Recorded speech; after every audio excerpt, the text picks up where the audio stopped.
Hi again, everyone. This is Mark Movsesian. I'm the co-director of the Center for Law and Religion at St. John's University. And I'm here again with my colleague and co-director of the center, Mark DiGirolami, for another episode of Legal Spirits, which is our podcast series on issues and cases in law and religion. Well, today we have a special guest with us. It's Professor Jed Atkins from Duke University. Jed teaches in the classics department with a specialty in the world of the early Christians and also Roman and Greek political thought. And Jed kindly participated in our colloquium in law and religion this semester. And so we've invited him on to share with you what he shared with us, which is his work on religious liberty among the early Christian thinkers, including especially Tertullian and Augustine, but there are a lot of other thinkers involved too. So first, Mark, hi to you. Welcome back. Oh, good to see you, Mark, and welcome, Professor Atkins. Wonderful to have you. Well, thank you. It's wonderful to be here. I really enjoyed meeting with you and your students a few weeks ago, and I'm delighted to be back and to be able to continue our conversation today. Great. Well, thank you, Jed. So Jed, let's begin with an introduction to our listeners who don't necessarily know that much about the world of the early Christians. So your work is on early Christian political thought, especially with respect to Christian thought on religious liberty. Is that about right? Yeah, that's absolutely. I've been doing increasing work on thinking about early Christian arguments for religious liberty and more broadly tolerance. Right, and that, as we were saying in our colloquium, that's kind of a revisionist or subversive view, right, Jed? Because most people, when they think about Christian political thought, they don't think about Christian political thought in favor of religious tolerance. Quite the opposite. Now, this is, probably just the Enlightenment view, which we've all inherited, but I think it's fair to say that your work challenges that view. That's right. The traditional view is Enlightenment view that argues that the idea of religious tolerance came out of the Enlightenment. It came out of a frustration with religious wars, and it was anchored in a type of skepticism and sort of Enlightenment commitment to reason and individual freedom. And in this point of view, Christianity is a problem. And there's an old view that goes back to David Hume, and Hume argued that monotheism is inherently intolerant and polytheism is inherently tolerant. And so the problem, Christianity isn't the solution, but is actually the problem. And I think just as a general point, I think Hume is absolutely wrong. I think if you look to the ancient world, you see instances of polytheism intolerant. An example that many of our listeners may know is the trial of Socrates. And what we may forget is that part of the charge against Socrates that put him to death by the Athenian people was by not worshiping the gods of the city and introducing other gods. Yeah, well, I think that Hume has gotten his comeuppance recently, hasn't he? Didn't they just take his name off a building at the university in Edinburgh? But I don't think Jed had anything to do with that, though. It wasn't for these particular reasons. I don't think that he got into hot water. But actually, Jed, while we're talking, and we should mention this project that Jed came to speak with us about as part of a larger book project that will be in the works for the next a couple of years, and that we will be greatly anticipating. But it's continuous, your methodological take here with your other book, your first book, which actually I have right in front of me right now on Roman political thought, which challenges some of the sort of, I would say, Republican influenced ways of thinking. On my other side, I've actually got Quentin Skinner, who's done something similar with Renaissance thought. But that's your methodological commitments here are continuous with the first book. Would you say that that's right, Jed? Yeah, that's right. And the Roman political thought book builds on an earlier book, actually on Cicero's political theory as well, that came out in 2013 with Cambridge. But I have actually a paperback version that just came out in May. That's affordable actually for a Cambridge book, $25 or so for the paperback. So this builds on larger, longstanding commitments.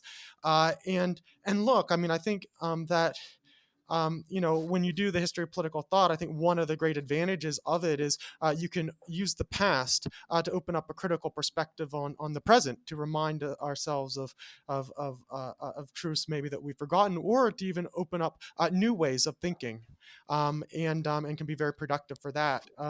And so that's what I try to do in the book. And I argue that one sort of line of thought that's been left out from contemporary Republican thought is actually the important contribution that Christianity has. So, for instance, Tertullian, who I spoke to your students about, was somebody who he was a lay person born sometime around 155 to maybe died around 240. His dates are always approximate.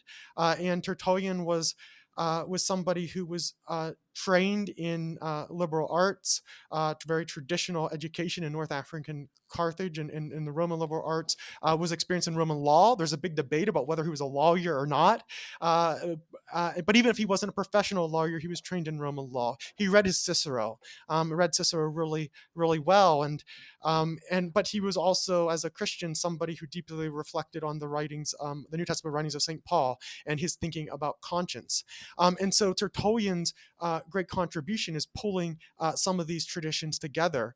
So he thought about the importance of the New Testament importance of conscience, and in particular the ability that we should be free to act on our consciences and live that out, especially as we're convicted about how we should worship God.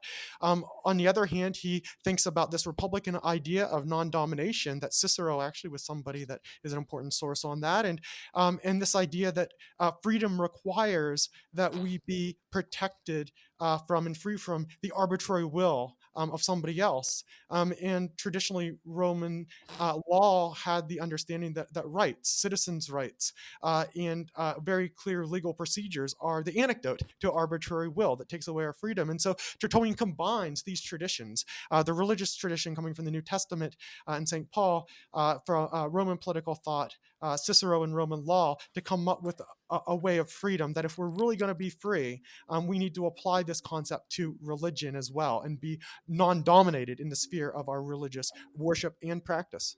So it's very interesting, Jed. What you're saying is that Tertullian was sort of adapting Christian teaching to the Roman world. And that is something, if you look just more broadly, that Christianity always does somehow. It always adapts itself somehow to the world in which it finds itself. And so it's really fascinating that with respect to arguments about tolerance, Tertullian was a Roman and was arguing that you Romans need to tolerate us as Christians because we are Roman and this is the Roman tradition. That's really a fascinating point, I think.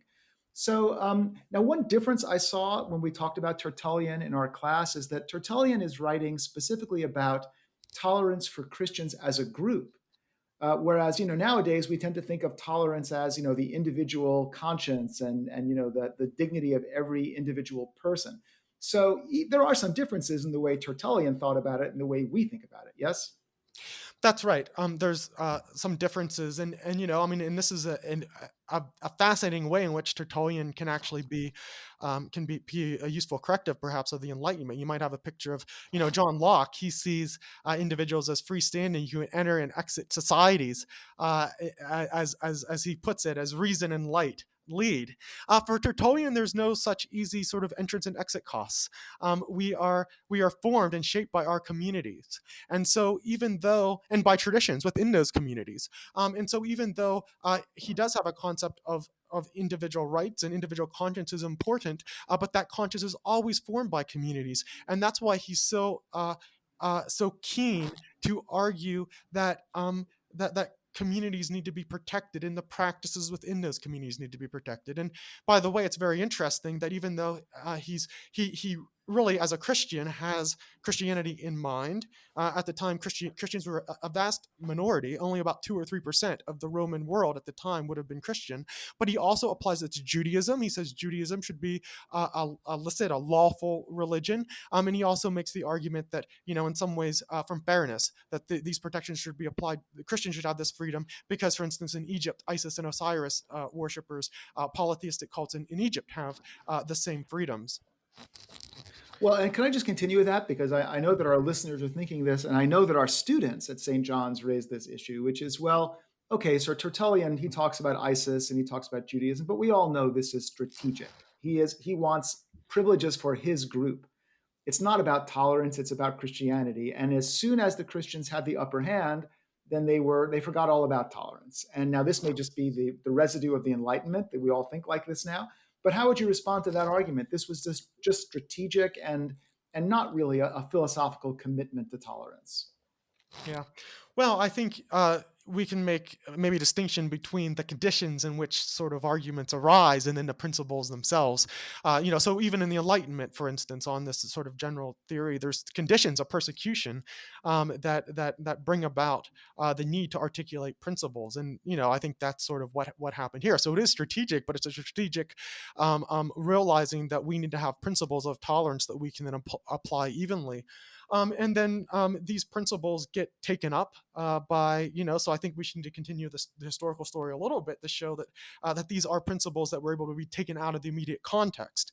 So, for instance, Tertullian's thought gets taken up by another Christian rhetor who was actually the professor of rhetoric in the court of Diocletian, and then Constantine, a guy named Lactantius. And then Lactantius's thought, this idea that that you should have the right to worship according to your will, this kind of freedom of religion, gets put into the Edict of Milan by Constantine after he converted to Christianity in 212. And then in the Edict of Milan, technically it's not an edict, so it's a misnomer, but he and Licinius, a pagan bishop, came together, and a pagan bishop, the other emperor who was a polytheist, practitioner of Roman polytheism, came together, and they agreed on this, which is kind of interesting. And then in I think another thing that's fascinating is you begin to see in the fourth century, you begin to see actually pagans like Symmachus, for instance, beginning to cite these same arguments back against the Christians as Christians begin to get in greater power. So I think this is a fascinating sort of case, because you can see that you can have principles that then can be generalizable, and can, even though they may have begun to be forged to protect your own group, can then begin to be abstracted to hold for all groups. And if you really wanted to go back to somebody where Christians begin to go wrong, and I think you're absolutely right. That the history of the church is one that is at times not pretty, and so there are examples of Christian persecution of pagans, particularly after Christianity became the state religion in 384 by Theodosius. But on the same time, you can go back and you can say that same desire for fairness for all that Tertullian enunciated as a basic condition of freedom, Christians need to be bound by that as well. So I think there's space within the Christian tradition to actually remedy Christian intolerance when it has sadly come up.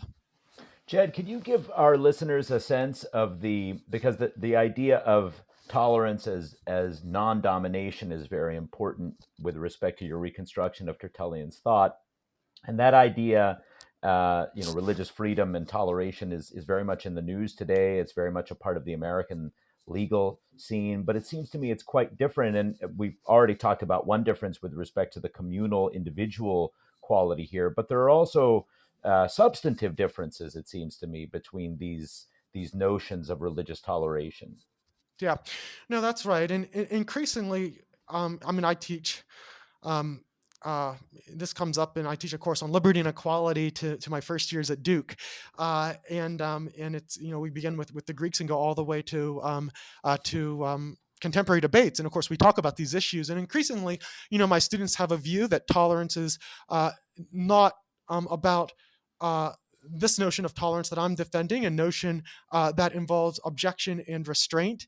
The idea of tolerance requires, on this sort of traditional view that I would argue the early Christians accept, this view that there's something that I think is wrong and harmful, and also I could be in a position to take action against it, but because of some reason, some commitment that I have, I restrain myself. So tolerance requires both objection and restraint, and it's about forbearing when you see something that's wrong, and maybe even things that you recognize would be harmful or might even be a case of injustice. And increasingly, my students have a view that that tolerance actually requires you to a type of affirmation, and it might even require taking action against views that are disapproved in order to promote those that you think are oppressed. And so it might actually be consistent with a sort of a view of punishment. And so one of the things I think is fascinating in this early Christian tradition is it actually speaks to, I mean, one thing that I affirm of my students is like they have a great desire for justice, and I think that's a healthy thing and a good thing. But one of the things that I find that's really interesting about this early tradition is that they actually connect the need for justice, and in particular the need for judgment, with a notion of tolerance. And so these two things go together. And so it invites us into thinking hard about what are the preconditions for judgment and what are the limits of judgment. And only when we have done that sort of thinking and critical thought can we open ourselves up to tolerance. So what I want to say to my students is when you raise these sort of objections about justice, I say, well, that's right. But now let's think more about when we should judge and when we should not judge, and then let's think more about the conditions for plurality that these acts require. Yeah, Jed, and I'm curious, how do your students respond to that? Well, I mean, they love it. I mean, I think increasingly we have a society where our students have lost, I mean, they're not familiar with this tradition, and so there's openness for us, a type of surprise, I think, and which leads to conversation. So one thing that they find, I think, they find, sort of very interesting is this notion that for judgment to take place, and for tolerance to take place, we need to realize that as human beings, we're creatures that are bound by both space and time. So justice matters, and so that's important. But also the fact that the judgments that we make in our aspirations for justice also have to take into account that we live in time and that we have a past and we have a future as well. And so this becomes important because this early Christian tradition points out that if we judge without remembering that we have a past and a future, the judgment that will come about will mean that our space is a pure space, and there's no room for disagreement, there's no room for dissent, and there's also no room for growth. And this is very important for my students who are learning and trying to figure things out, and they realize that they're going to make mistakes and that they're going to err, and so so they realize that that there's a cost if you sort of if you think about judgment in a way that eliminates the past and eliminates the future. And of course, you all are interested in being being in a law school, or interested in law. And I think one thing that's very interesting with this early Christian tradition, when you bring time into the account of judgment, is somebody like Augustine, when he connects judgment to time, recognizes that we need to have a statute of limitations. For instance, there can be things in the past that you can't be dredged up against you again, and at the same time, you can't have double jeopardy. You can't be, once judgment happens and sets you free, you can't be held accountable again for your past crimes. And the logic is very interesting because that's a situation of arbitrariness, actually, when you can be condemned again for things that have happened in the past, which sets you unfree. So there's a lot of resources here, I think, that we can draw on in this earlier tradition that our students find very, very, very valuable and relevant. So it's very interesting, Jed. And one question I have about this is why you think that there has been a revival of interest in the patristics and in this early Christian thought. We had a couple of years ago Bob Wilkin, who came and talked to us about what was then his new book, Liberty and the Things of God. And he too, of course, he's been at this for a long time, and he's a renowned scholar of the period. But it does seem to me that so you've got you and Bob, Steve Smith also. Book. That's right. Yeah, that's right. That there's been a kind of reawakening of interest in studying this period, particularly now in the America of today. Do you have any thoughts about that? I do. I think partly it has to do with I think a felt correspondence between the realities of the late ancient Roman world and where we are today. Of course,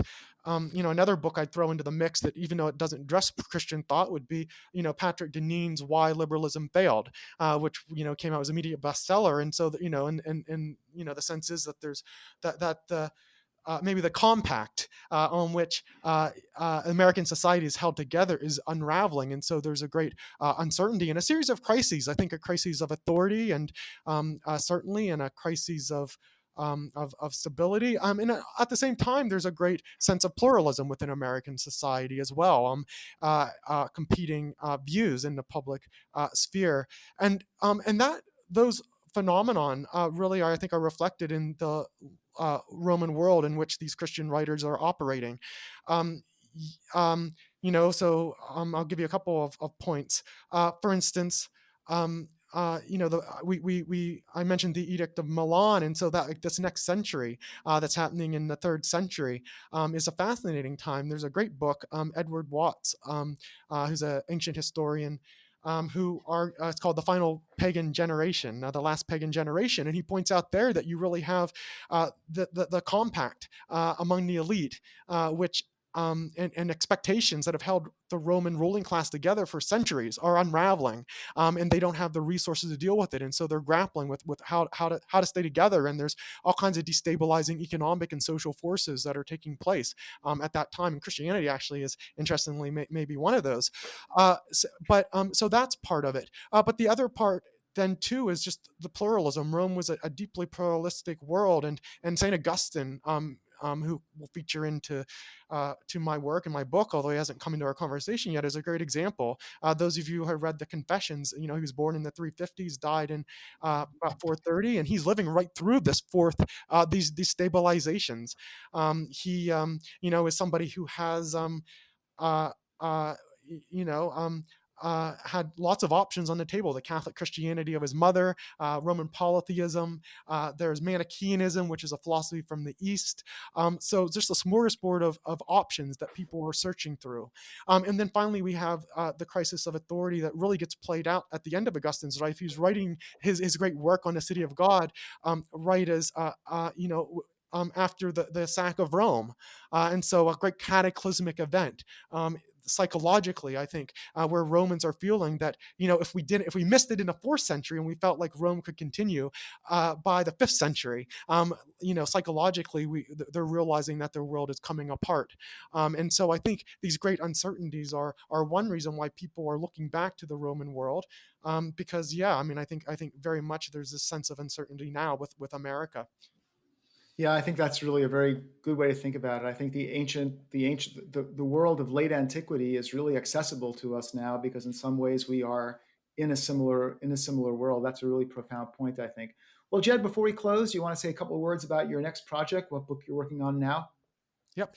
So the book is on the Christian origins of tolerance, and in some ways it picks up a lot of the themes of this conversation. I'm trying to both tell a history of, but also defend a view of tolerance as this notion of objection and restraint. And I want to argue that this idea came about not out of the liberal Enlightenment, but out of early Christian reflections on what does it mean to live in pluralistic societies, and a notion of tolerance that requires patience among plurality, and that's also tied up with this idea of judgment, that we have to figure out our commitments to judge before we can responsibly say judge not, and that we're beings that are situated in both judgment and tolerance, understand that we're beings that are situated both in space, and in time, and so I think it very helpfully, this tradition illuminates the preconditions for, you might say, a tolerant judgment, or a judgment that's consistent with tolerance.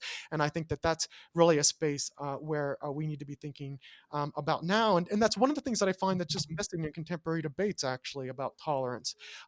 This notion that, often our debates end up around space. If you think about free speech on campus, people, think about safe spaces and deplatforming. It's all about space, judgment in space. But what I want to say is, what happens when you bring time into the equation? What happens when you say these judgments about space are very important judgments that we have to have these conversations? Uh, but we also have to realize that we're beings that live in time, that have a past and a future. And then the last element that I think is very important that comes out of this is a judgment that is considered with tolerance. Also, is a judgment that has some kind of notion of the human good or human flourishing. That punishment should always be, if indeed judgment needs to be made, and the authorities need to make a punishment. It needs to look for the good of that person, and again, it's a good that understands that people are living in space and time. So it's not simply about power. We're not just So reducing that's power. a kind of Aristotelian, Ciceronian, natural law inflected, part of the piece. I'm looking forward to that part. Yeah. Well, yeah, and this is there is an account of human flourishing that's there, and and I think one of the things that I think is very fascinating about this early Christian tradition is they are trying to make these arguments in a Roman society that's very pluralistic, and so one of the things that you always have to negotiate is how thick is going to be your account of human flourishing. um, how robust it's going to be, because you got to get people to sign on, and then what kind of arguments can you make for that? But one thing that will never drop out is the notion that we that there is a human good, and we need that to be able to relate among human beings. That once we reduce our relations to power, mere power dynamics, tolerance becomes impossible. Um, Yeah.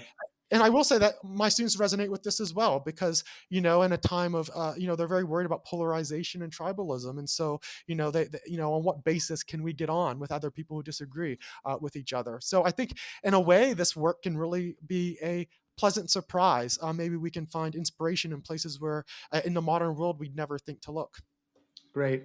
Well, thank you very much, Jed. That we look forward to reading that, and we want to thank you for being with us, and thank you for being part of the colloquium. So, as we say, you know the way, and we hope you'll come back. Meanwhile, for my co-director Mark DiGirolami and myself, I want to say thank you again for listening to another episode of Legal Spirits.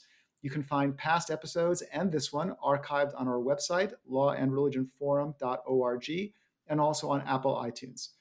That's all for now. Look forward to joining you again next time.